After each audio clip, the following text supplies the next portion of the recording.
Hello, everyone. Welcome to the principal's office. I'm back again with some helpful tips for this week. Before I get started, like, subscribe, and share. Today's topic is going to be centered around something that all principals and I feel staff members need to hear. And that's how do you build or start to build a school culture? And so, as we all know, one of the school culture is really centered around the people that works in the building and the students who attend the school.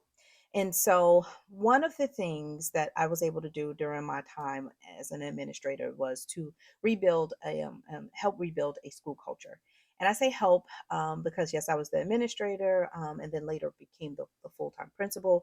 And so, one of the things that you have to do in a school to get it moving is culture. You can have the best lesson plans, you can have the best planning session, but if the culture of the school is not thriving and surviving, neither will your lesson plan, to be blunt about it. So let's start from the beginning.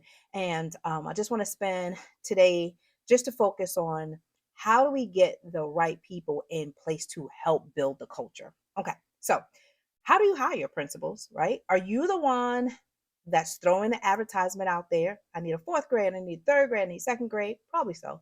Because you're doing the units, so you know how many people you need based on kids, FTE, simple stuff, right? Okay, we can do that as administrators. But when you go to the table and I'll just pull up a name, to interview Lucy, when you go to the table to interview her, you looked at her resume, you felt like, wow, she is going to be the perfect fit for my third grade team. But you never consult with your third grade team and you decide to hire her, and then Lucy becomes a nightmare. Well, why is that, right? She doesn't want to plan. She doesn't like the people. She's giving you a little bit more drama than the kids at this point. And so you're wondering why? Because now Lucy is on a team of five, but she's on an island of one. And so that starts to make the culture bad, right? And so what if you had done that multiplied by each grade level? So now you have dysfunction and no collaboration in your school. Let's fast forward. Well, let's rewind and not fast forward and say, okay, you looked at Lucy's resume and you felt, wow, she's going to be great. And you decided to bring maybe two teachers from third grade in on this interview. And the three of you interviewed this said person. Would you get a better response? You probably would, because the team, they know each other a lot more than what you think they do. They know how to work as a team. They know what they need. They know personalities, because the personalities that they show us as a school building leader is not the same that happens in the planning room. It's not the same that happens in the teacher break room. And so it's not the same when they go hang out at happy hour, right? Be reality. So we need to sometimes be the leader on some things, but we need to step back. And so my experience is that for interviewing, true story, yeah, my secretary will put it out there because I had FTE, I had units, I knew how many people we needed, but I let the staff hire the people, because at the end of the day, the staff is the ones that's really going to be working with them. The team is going to be working with this person nonstop. The coaches that I had in my building are going to be working with the person nonstop. And so it was important for them to have input. Now I'm going to add something even more. Start thinking about your kids and start talking to your kids in your building. What type of teacher do they really want to be their teachers? They may not can sit in on the interview, but they darn sure can give you feedback on what teachers they're looking for to teach them. And you take all of that information and then you narrow it down from the resumes that you've received. You hand those resumes to your secretary, let her schedule the times, and then you look at that team leader or that teacher or a teacher lead on that grade level and say, okay, well, you got an interview coming at 12:30, 1 o'clock, 3 o'clock after school, whatever time the interview is, and you say interview the person and give me some feedback. What do you like about them? What do you think their strengths are? What are their weaknesses are? And then what you could do is then you could go back and do a second interview, and you can be the final yay or nay. But don't be the first, the end all and be all, and you just plug in people, because sometimes that does not work for you. I will tell you in my experience, it has been where I've hired people, but I had my team technically hire the people, and those teams work the best.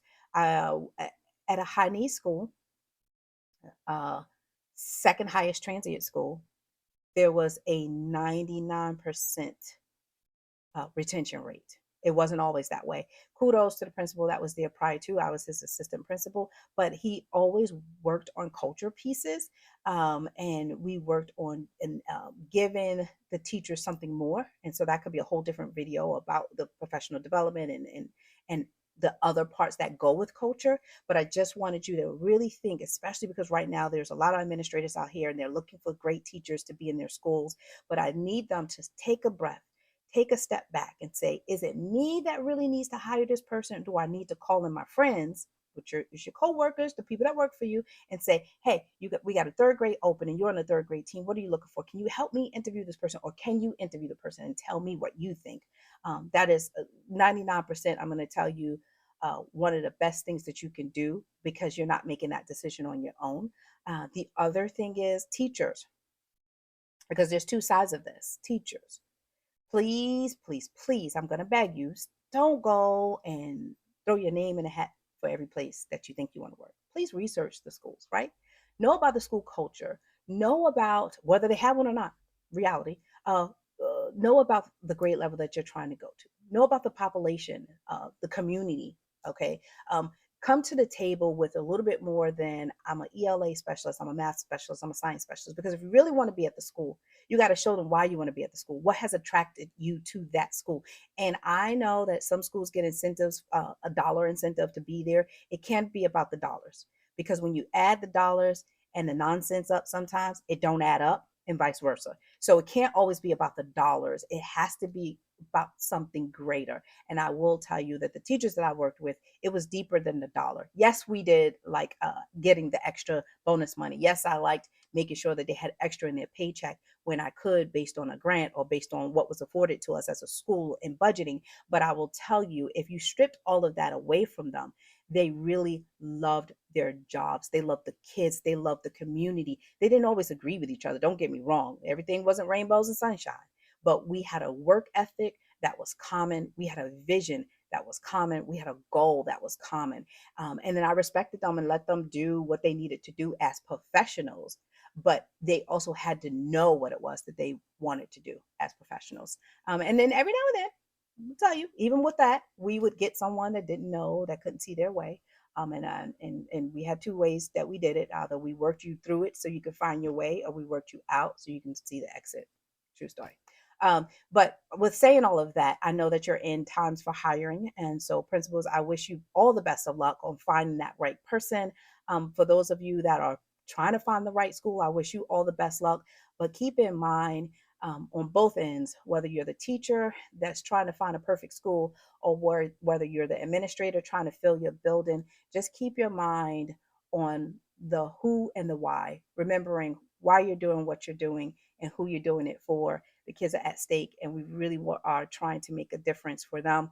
So at the end of the day, make the best decisions that will end up being the best for the kids. Like, share, subscribe to this video. I will have another video coming out shortly, and it could probably go a little bit more into culture, because principals, I know that you're planning for culture right now, as you're as some people believe that you're not working over the summer. I know that you are. And teachers, I know that, yes, some of you are out there vacationing, but you're also working over the summer. So I want to bring in some culture pieces. And those culture pieces is, what can we do from the bigger vision of the school? And then what can we do from the classroom lens? So there's two different lenses there. And I want to kind of spend some time talking about that. But don't forget to like, subscribe, and share. And I'll see you on the next video. Bye.